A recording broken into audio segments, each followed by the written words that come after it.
Okay, so the point of this video is it's a step-by-step on how to recreate my Gold Award.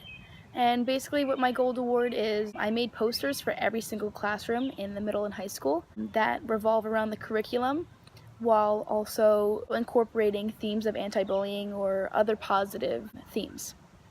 So, yeah, here's the step-by-step on how to do that. So number one, you have to identify if there is an issue or a lack of anti-bullying being taught in your school. So you can do that by checking for posters. You can see if your school does any anti-bullying assemblies.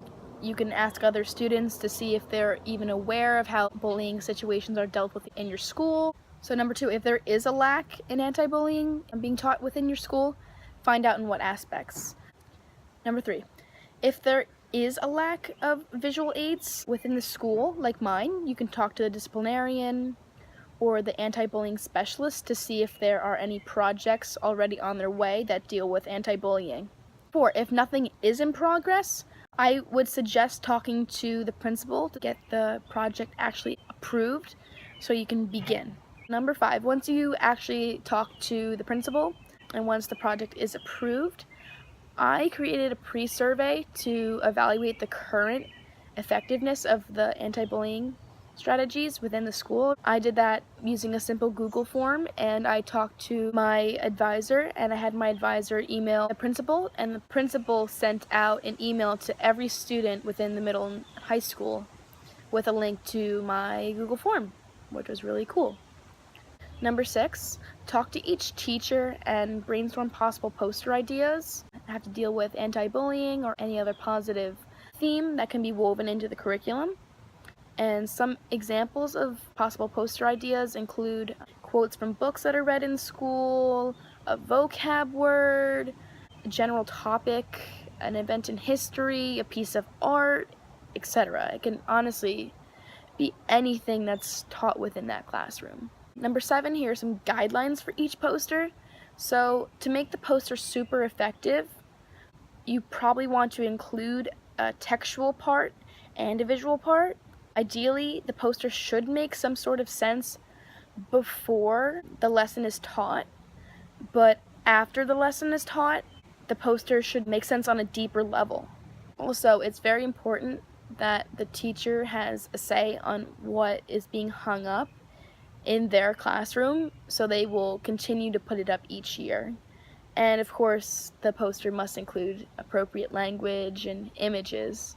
Number eight, once you have talked to each teacher and have brainstormed a little bit and you've kind of figured out what you're going to create, I personally sketched different designs in pencil on a piece of computer paper just like this, and it took a lot of tries for a lot of different posters, but honestly, drawing it out, just even a sketch on a piece of computer paper, was really, really effective for me.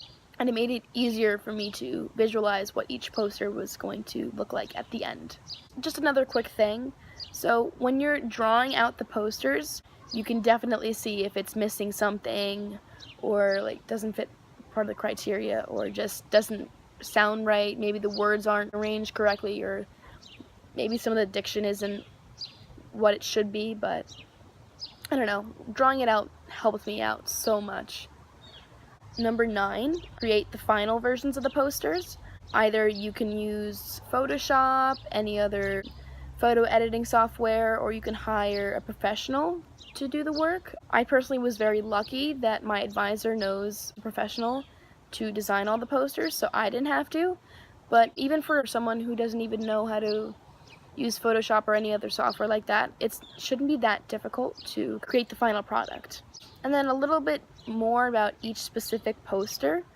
So the average poster that was printed were 18 inches by 24 inches, and they have a glossy finish and they have full bleeds, which means the ink goes all the way to the edges of the poster, which it's a little bit more expensive that way, but honestly it looks way better like that. So if you don't have the money to print out the posters, you could raise some money for that. I was super lucky that my advisor was able to cover the cost for the posters through the climate improvement budget since he is in charge of that. But if you guys aren't as fortunate, you can raise some money. There are definitely some guidelines on the Girl Scout website to do so. Number 11, once the posters have actually been printed, try to figure out exactly where you're going to hang them up. You can talk to a teacher about this, or just check the layout of each classroom by walking in, or I personally used a blueprint of the entire school to figure out where they would best fit.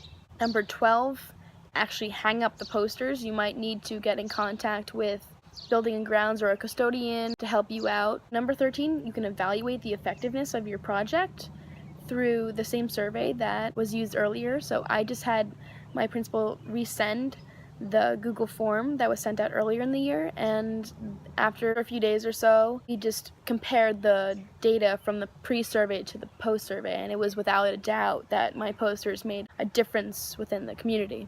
Number 14, last but certainly not least, share the findings and some of your poster ideas you created with school communities around you through social media. Personally, I emailed the elementary school teachers of the elementary schools around town, and I also made a PowerPoint that included some examples of the posters that I created, and I sent that to my advisor, and my advisor will then send that PowerPoint out to all the anti-bullying specialists in Bergen County, and additionally link it to social media, talk to your friends about it. You can get the school paper involved, put in the announcements. There's so many different ways you can share your project, but ultimately you want to be able to share it so that more people know about it and more people can recreate it. So like this video I'm creating, trying to spread the word about what I've done, so hopefully other people can take on the same project.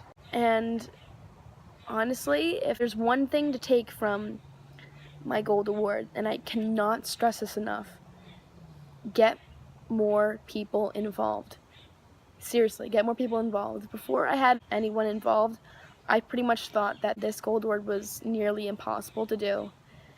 And after I got a lot of the teachers involved and some students involved and other people within the school community involved, it made my job so much easier, and more was done in a short amount of time. And honestly, the project became so much more effective because more people were involved and more people knew about it. So seriously, get more people involved. I really can't stress that enough. Thank you for watching this video, and I hope that by watching this video you are inspired to do a project just like mine and make a difference in your community. Thank you for watching, and good luck with your project.